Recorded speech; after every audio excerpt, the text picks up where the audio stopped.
Bonjour à tous et bienvenue pour cette première vidéo du carnet de notes du mois d'octobre consacrée au circuit ATP et WTA.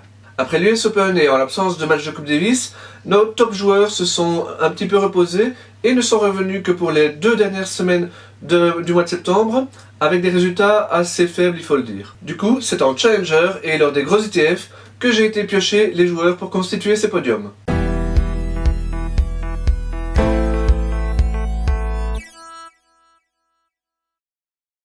Et notre top joueur du mois qui a réalisé la meilleure performance à ce niveau, c'est clairement Kimmer Coppejans. Alors Kimmer, on se souvient qu'il a été top 100 après une superbe première moitié de saison en 2015, mais qu'il a depuis lentement reculé pour se retrouver à la 371e place en mai de cette année.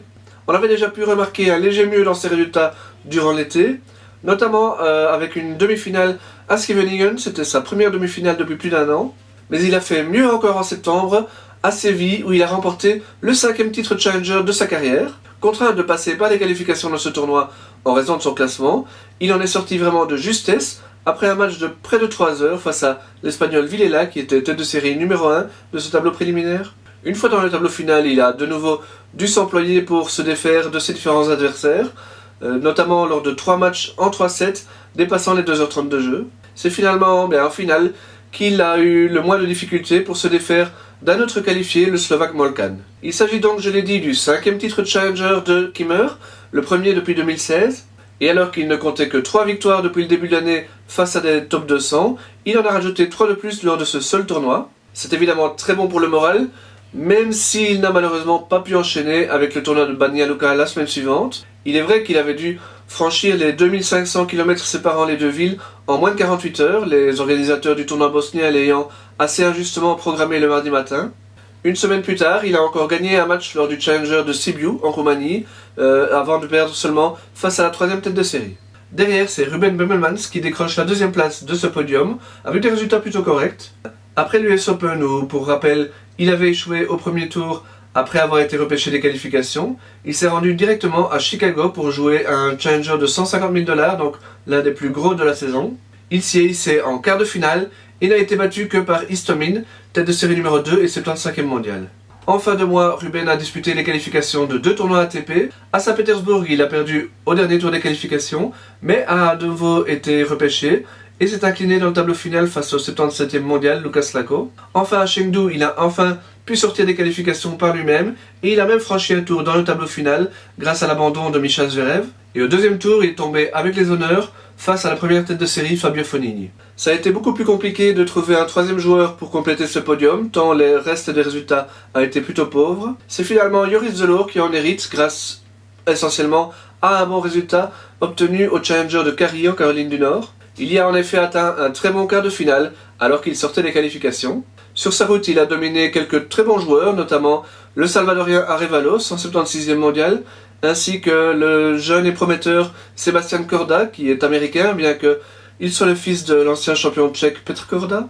Le reste du mois de Joris a été nettement moins bon puisqu'il a perdu en qualification tant à Chicago qu'à Columbus. Un petit mot tout de même sur David Goffin qui, après l'US Open, s'est un petit peu reposé pour soigner son épaule. Enfin, ça ne l'a pas empêché tout de même de s'aligner lors de la très lucrative exhibition de la Lever Cup. Et il aurait peut-être dû s'en abstenir puisque sa saison asiatique où il avait beaucoup de points à défendre a été totalement gâchée par cette blessure à l'épaule.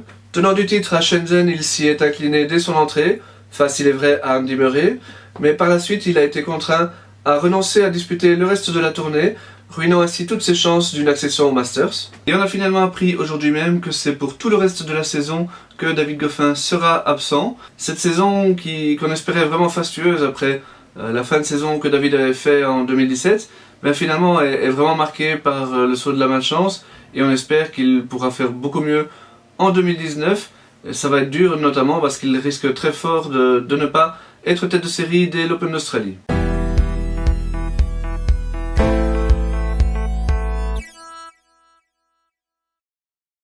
Kimberly Zimmerman vit décidément une saison bien étrange où elle a alterné des moments très difficiles avec quelques-uns de ses meilleurs résultats. Ce mois de septembre 2018 est plutôt à marquer d'une croix blanche dans son parcours puisqu'elle y a obtenu les 2 meilleurs résultats de sa jeune carrière ainsi que son meilleur classement. Et pour la première fois, elle grimpe sur la première place de notre podium WTA. Après déjà 2 très bonnes demi-finales dans les 25 000 $ au mois d'août, Kimberly s'est rendue à Montreux en Suisse pour disputer un 60 000 $. Elle y a signé quelques victoires très importantes, notamment contre Marina Zanevska qu'elle parvenait à battre pour la deuxième fois en 2 semaines. Alors Kimberly s'est finalement arrêtée en finale, sans doute un petit peu fatiguée, face il est vrai à la très prometteuse joueuse polonaise Swiatek. Il s'agissait en tout cas pour Kim de la toute première finale dans un tournoi de cette catégorie où elle n'avait jusqu'ici atteint que 2 quarts de finale. Et elle ne s'est pas contentée de ça puisque la semaine suivante à Biarritz, elle a atteint pour la première fois les quarts de finale d'un 80 000 $, une catégorie de tournoi où elle n'avait jusqu'ici jamais franchi un tour. Sa victoire au premier tour face à l'italienne Di Giuseppe,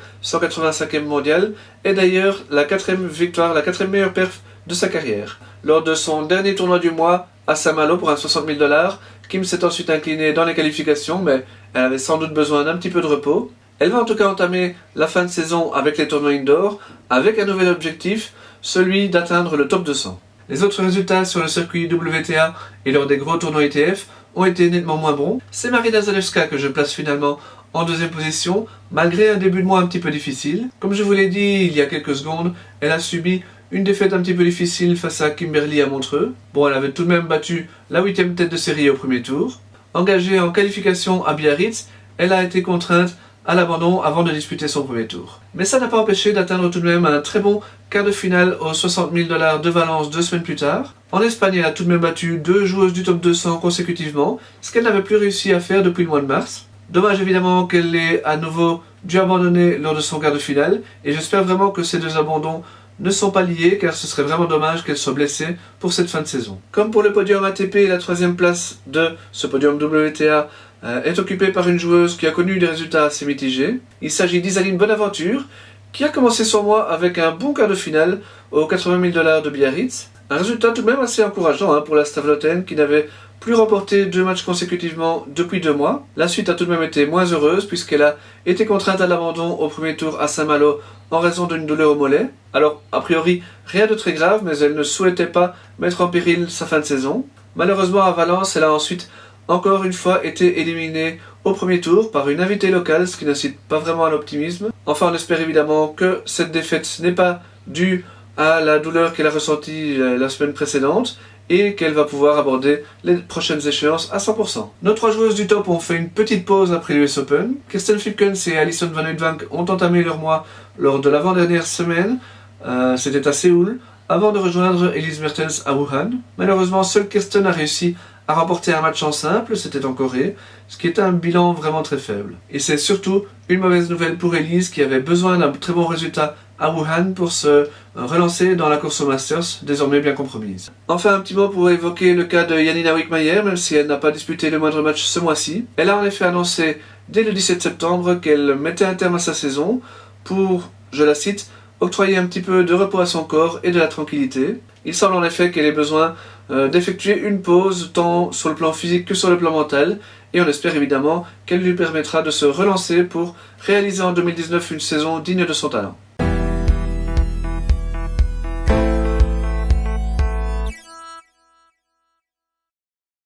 Le classement masculin est plutôt favorable aux Belges ce mois-ci. On voit que le seul joueur du top 10 belge a véritablement reculé, c'est Steve Darcy, pour les raisons que l'on sait. Bien sûr, la victoire en Challenger de Kimmer lui permet d'être le grand bénéficiaire du mois, mais la petite progression de Ruben Bömelmann c'est très intéressante également, puisqu'elle le rapproche du top 100. En octobre, il aura toutefois les points de sa demi-finale à Anvers à défendre, donc, sauf nouvelle grosse perf, il devrait perdre quelques plumes. Dans le classement féminin, Alison Van Uytvanck sort du top 50 puisqu'elle n'a pas été défendre ses points de sa victoire à Québec. Ça confirme en tout cas sa petite baisse de régime depuis Wimbledon. Kimberly Zimmerman est évidemment la grande gagnante du mois après son superbe parcours. Et encore, elle était 222e mondiale la semaine passée, mais elle a perdu quelques places car elle n'a pas pu défendre les points qu'elle avait obtenus pour un quart de finale dans un 60 000 $ l'année dernière. Cela dit, c'était de loin d'ailleurs la plus grosse quantité de points qu'elle devait défendre d'ici au printemps prochain, donc elle devra encore progresser dans les mois qui viennent. Voilà, ceci clôture la première partie du carnet de notes du mois de septembre. D'ici quelques jours, j'évoquerai dans une deuxième vidéo les résultats de nos joueurs dans les futurs et dans les ITF plus modestes. Ciao!